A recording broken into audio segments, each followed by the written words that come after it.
Tips. Ah, ya, hujan lagi. Suaranya masuk nggak sih?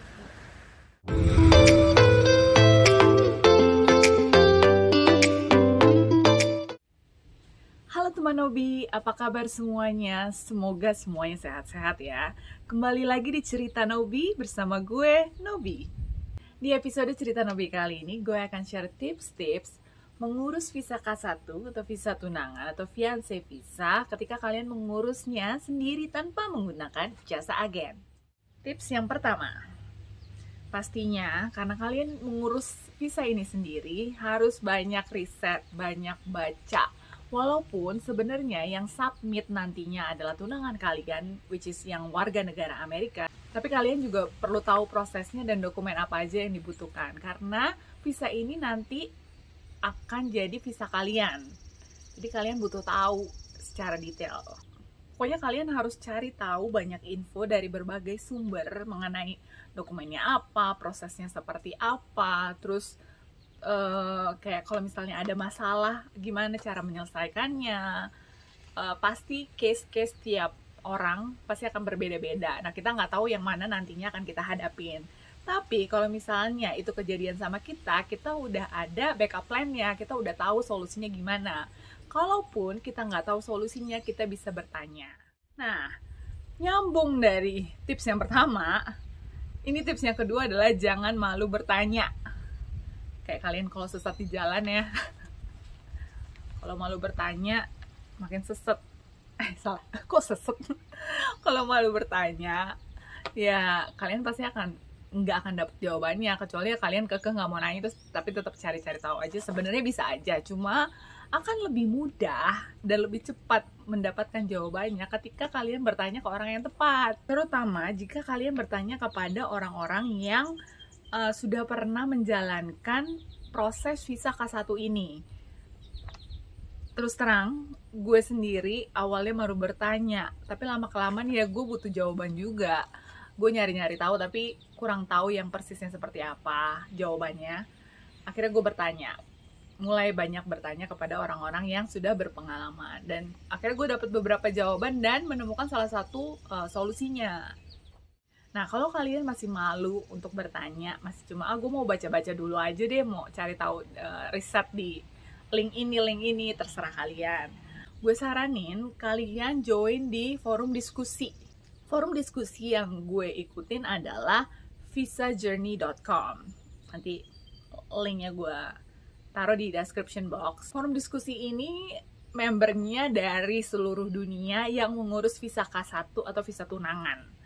Jadi nanti kalian bisa baca-baca dulu.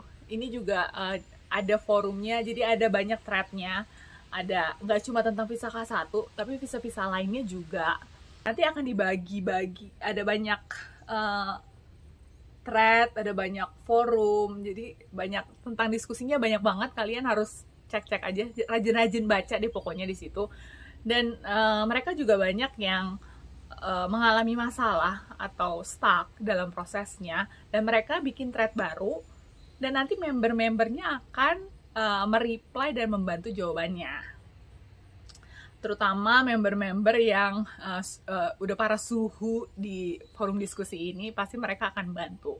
Dan mereka juga biasanya akan bikin thread khusus. Kayak misalnya gue waktu itu submit di bulan Juli atau Agustus 2021. Gue akan masuk di filer August atau filer August 2021. Nah, di situ tuh semua orang yang mengajukan visa K1 di bulan yang sama dengan kita. Jadi nanti mereka akan update biasanya, gue udah nyampe sini, prosesnya gue udah nyampe sini. Nah, kalian jadi bisa mengira-ngira timelinenya. Walaupun ya, timeline kalian dengan orang lain itu bisa berbeda, sangat jauh berbeda. Kalian nggak bisa samain timeline kalian dengan orang lain, tapi bisa dijadikan acuan. Nah, di forum diskusi ini, kalian bisa follow yang timelinenya mirip-mirip sama kalian. Kalian juga bisa cek-cek yang asalnya dari Indonesia. Bisa ngecek-ngecek, bisa tanya-tanya. Gue suka banyak di DM sama member dari forum diskusi ini, nanya-nanya proses gue gimana. Dan gue pasti jawab. Dan gue juga pernah untuk kirim message ke orang-orang yang sudah menjalani prosesnya lebih dulu dibanding gue. Dan mereka selalu membantu, dan pastinya gue juga akan selalu membantu kalian yang butuh informasi atau butuh saran, walaupun gue belum tentu tahu jawabannya, tapi gue akan coba cari tahu dan gue akan info sesuai yang informasi yang gue tahu. Ingat, join forum diskusi ini sangat membantu banget karena di situ dijelaskan banyak banget kalian, tapi harus rajin baca ya, jangan males. Tips yang keempat versi gue, banyak berdiskusi dan berkomunikasi dengan tunangan kalian, terutama mengenai proses-proses visa K1 ini. Dokumen apa yang kurang, terus kalau misalnya kita butuh dokumen ini nih, kita harus gimana, kita ada masalah ini nih, kita harus begini. Banyak berkomunikasi lah, karena proses ini cukup panjang. Jadi sebenarnya kalian berdua yang menentukan proses ini bikin stressful apa enggak. Kalau kalian berdua saling menguatkan dan saling membantu, pastinya both of you can get through this. Karena kalau cuma satu orang doang yang kerja keras buat cari tahu untuk ngurusin dokumennya, kalian akan capek sendiri. Jadi both of you has to put effort in this process, okay? Nah, tips yang kelima. Tips yang kelima ini berlaku setelah kalian menerima NOA 1, which is ketika kalian mendapatkan receipt number dari USCIS, okay? Nah, begitu kalian udah punya number ini, kalian bisa download case tracker. Kalau gue kemarin downloadnya Lawfully.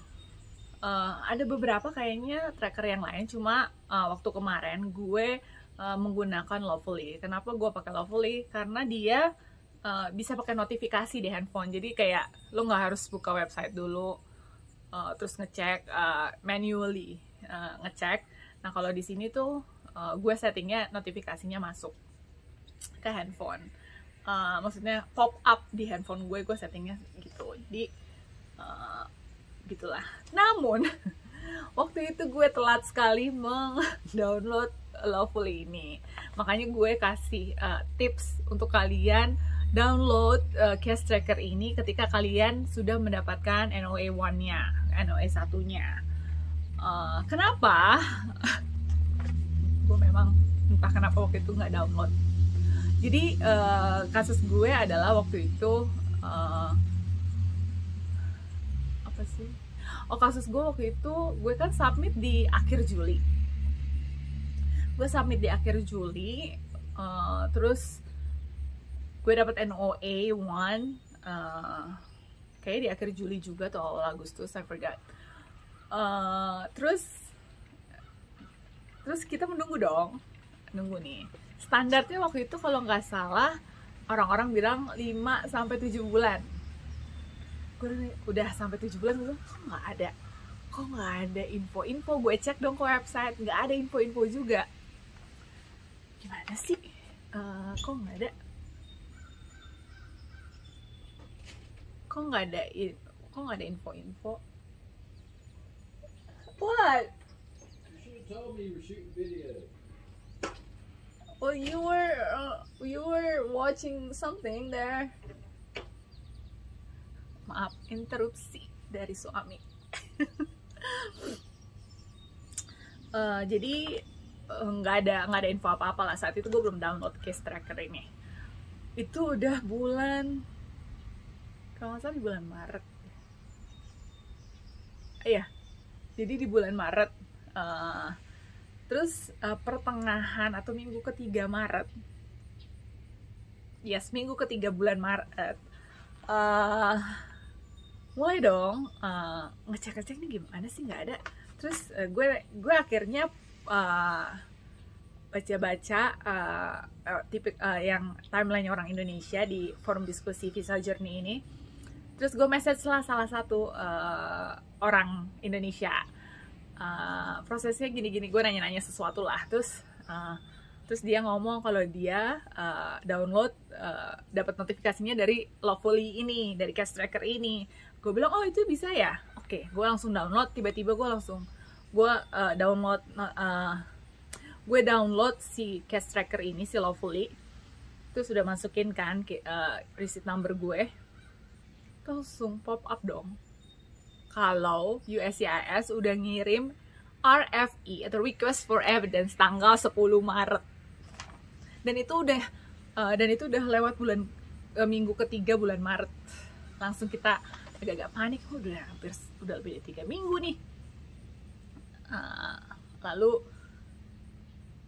ya intinya nanti gue akan bahas lebih lanjut soal Request for Evidence karena ini bisa jadi hal yang bikin senewan banget, terutama di kasus gue. Nanti gue akan upload video terpisah mengenai RFE, dan gue akan info juga RFE yang biasanya diminta sama USCIS. Oke? Pokoknya download cash tracker akan membantu. Walaupun sebenarnya di forum diskusi juga kalian bisa cek sih. Oke? Tips selanjutnya adalah menurut gue yang paling penting dari semua tips, berdoa. Banyak-banyak berdoa kepada Tuhan yang Maha Kuasa. Semoga proses kalian diberikan kelancaran, nggak ada hambatan apapun. Kalaupun ada hambatan, kalian bisa melaluinya dengan lancar. Dan ini juga penting, minta restu kepada orang tua, minta untuk didoakan, minta doa juga kepada inner circle kalian. Semakin banyak yang mendoakan, semakin bagus, bukan? Jadi ya, minta orang-orang terdekat kalian untuk mendoakan juga. Selalu support. Pasti support dari keluarga dan teman, itu adalah yang paling penting. Kalau untuk netizen-netizen di luar yang bicara tentang hal negatif tentang kalian, bodo amat, oke? Oke, sekian itu dia tips-tips dari gue, tips-tips versi Nobi untuk mengurus visa K1 atau visa tunangan atau fiancé visa ketika kalian mengurus visanya sendiri. Nah, menurut kalian ada nggak tips-tips yang lainnya atau gue kurang menginformasikan? Kalau menurut kalian ada tips-tips yang lain, bisa info di kolom komen ya, supaya bisa membantu teman-teman kalian juga yang mengurus visa K1. Semangat semuanya pejuang visa K1. Di episode Cerita Nobi selanjutnya, gue akan share proses dan timeline visa K1 atau fiancé visa secara detail. Jadi videonya mungkin agak cukup panjang ya, oke? Jangan lupa ikutin episode Cerita Nobi selanjutnya. Semoga bermanfaat ya tips-tips dari gue. Nah, sekali lagi mau bantu ingetin, jangan lupa tentunya untuk di-like videonya, di-share ke teman-teman kalian atau keluarga kalian yang butuh informasi ini. Dan tentunya di-klik subscribe. Dan klik loncengnya juga supaya kalian dapat update terbaru dari video yang terbaru dari Cerita Nobi. Sampai ketemu di episode Cerita Nobi selanjutnya. Bye-bye.